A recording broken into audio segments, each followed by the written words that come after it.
যা, ঘরে তো রান্না করতে আসলাম, কিন্তু এদিকে রান্না করার জন্যই তো জলই নিয়ে আসিনি। যাই বনের কুয়োর পাড় থেকে জল নিয়ে আসি।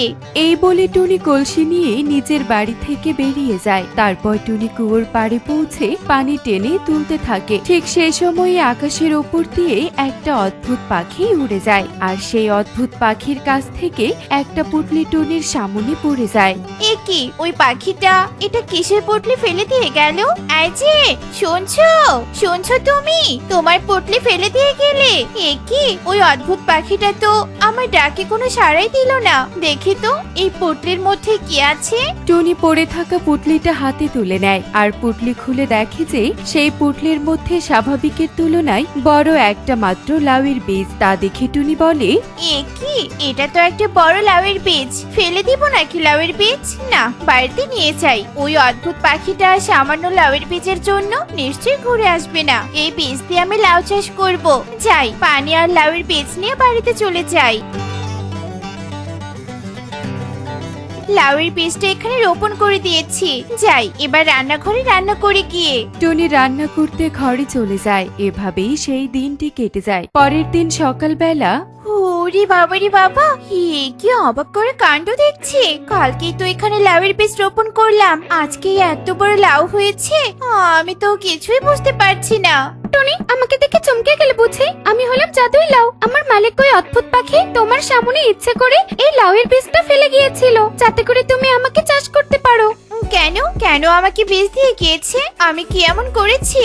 টনি, তুমি অনেক ভালো পাখি, তাই তুমি এই বীজ পেয়েছো। আসলে প্রতিটা বনে যে পাখি অনেক ভালো, তারাই এই বীজ পেয়েছে। আর শোনো, কথা না বাড়িয়ে আমি আমার দরজা খুলে দিচ্ছি। এই দরজা দিয়ে আমার ভেতরে প্রবেশ করো। কেন কেন, তোমার মধ্যে প্রবেশ করব কেন আমি? তুমি আমার কোনো ক্ষতি করবে না তো? না না, ক্ষতি নয়, বরং তোমার উপকার হবে। এসো, আমার দরজা দিয়ে ভেতরে প্রবেশ করো।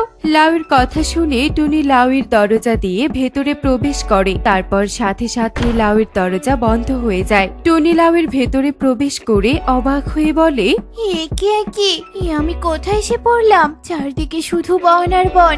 আমি তো বুঝতেই পারছি না কোন দিকে যাব। কেউ কি আছো? কেউ কি আছো আশেপাশে? এই শুনশান বনের মধ্যে একটা কুঠির। যাই তো, ওই কুঠিরের দরজা তো খোলাই আছে। কুঠিরের মধ্যে কি দেখি কেউ আছে কিনা। এই বলে টুনি কুঠির ঘরে প্রবেশ করে আর দেখে যে সেই ঘরে এক বৃদ্ধ অসুস্থ হয়ে বিছানায় শুয়ে আছে। টুনিকে দেখে বৃদ্ধা কোনো রকমে বিছানায় উঠে বসে আর বলে, কে বাবু তুমি? আমার কুঠির ঘরে এলে কি করে? আগে আমি টনি বুড়িমা। দাঁড়াও, আমি এখানে কিভাবে এসেছি তোমাকে সব বলছি। এই বলে টুনি অদ্ভুত পাখির বীজ দেওয়া থেকে বিশাল আকৃতির লাউয়ের কথা সব বৃদ্ধাকে খুলে বলে। সব শুনে বৃদ্ধা বলে, ও আমার পোষা অদ্ভুত পাখি, তবে তোকেই বেছে নিয়েছে আমার সেবা করার জন্য। আসলে আমি হলাম জাদুকরি বুড়ি। এখন বয়স বেশি হওয়াতে প্রায় সব সময় অসুস্থ থাকি। নিজের কাজ নিজে করতে পারি না। আমাকে 2-3 দিন সেবা করার জন্য কাউকে না কাউকে প্রয়োজন হয়। তাই আমার পোষা অদ্ভুত পাখি লাউ চাষ আর লাউয়ের মাধ্যমে আমার কাছে কাউকে না কাউকে পৌঁছে দেয়। হায় হায় বুড়িমা, আমি কি তবে তোমার কাছে বন্দি হয়ে গেলাম? আমার চেনা বন, চেনা বাড়িতে কি আমি আর ফিরতে পারবো না? টুনি, তুমি কেঁদো না তুমি। অবশ্যই তোমার বাড়িতে ফিরতে পারবে তুমি। তুমি দয়া করে আমাকে একটু সেবা করে সুস্থ করে তোলো। আমাকে অবহেলা করো না। না না, আমি যখন একবার এখানে এসে পৌঁছেছি তখন তোমাকে অবশ্যই সুস্থ করে তুলবো, তোমার সেবা করব। দাঁড়াও, আমি তোমার জন্য আগে খাবারের ব্যবস্থা করি। যাই, বন থেকে ফল নিয়ে আসি। এই বলে টুনি কুঠির থেকে বের হয় আর পুরো বনে ঘুরে ফল সংগ্রহ করে নিয়ে আসে। এই নাও বুড়িমা, আগে পেট ভরে ফল খেয়ে নাও। যত ভালো ভালো পুষ্টিকর খাবার খাবে তত ভালো হয়ে যাবে। দে দে, আমি খেয়ে নিচ্ছি। এভাবেই টুনি বৃদ্ধার অনেক যত্ন করতে থাকে। বৃদ্ধা টুনির যত্নে আস্তে আস্তে সুস্থ হয়ে ওঠে। এরপর একদিন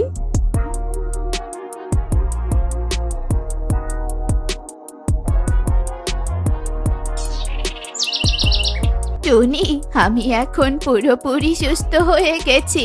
আমার কাছে আর তোকে থাকতে হবে না। যেদিক দিয়ে এসেছিলি সেদিক দিয়েই ফিরতে পারবি তুই।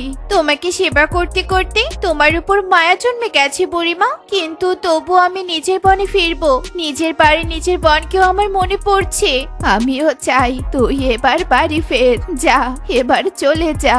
যাওয়ার সময় কুঠিরের বারান্দায় একটা সোনার মোহরের হাড়ি রাখা আছে, সেই হাড়ি নিয়ে চলে যা। সোনার মোহরগুলো তোর এতদিন আমাকে সেবা করার পারিশ্রমিক। আচ্ছা ঠিক আছে বুড়িমা, তুমি নিজের যত্ন নিও। এবার তবে আমি আসি। টুনি কুঠিরের বারান্দা থেকে সোনার মোহরের হাড়ি নিয়ে চলে যায়। টুনি লাউয়ের দরজা দিয়ে আবার তার নিজের বনে ফিরে আসে। ঠিক তখনই সেদিক দিয়ে যাওয়ার সময় কালুকাক টুনিকে দেখে ফেলে। কালুকাক টুনির সামনে এসে বলে, এই টুনি, আমার চোখে আমি এটা কি দেখলাম? তুই লাউয়ের দরজা থেকে বের হলি কিভাবে? ওই সোনার মোহরের হাড়ি কোথায় পেলি? বল বল। কালু, তুই সবটা যখন দেখে ফেলেছিস তখন বলছি তোকে সবটা। এই কথা বলে টুনি সব ঘটনা কালুকে খুলে বলে। তারপর টুনি তার সোনার মোহরের হাড়ি নিয়ে তার ঘরে চলে যায়। অন্যদিকে কালুকাক বলে, এই লাউয়ের দরজা দিয়ে প্রবেশ করলেই সোনার মোহর পাওয়া যাবে। তবে আমিও এই লাউয়ের ভেতরে যাব। এই লাউ, দরজা খুলে দে, আমি তোর ভেতরে প্রবেশ করব। না কালু, আমি তোমাকে ভেতরে ঢুকতে দিতে পারি না। অদ্ভুত পাখির কাছ থেকে বীজ পেয়ে আমাকে যে চাষ করবে সেই ভেতরে ঢুকতে পারবে। এই, তুই আমাকে নিষেধ করছিস? আমি কিন্তু তোকে কেটে খেয়ে ফেলবো। না না, আমি দরজা খুলে দিচ্ছি।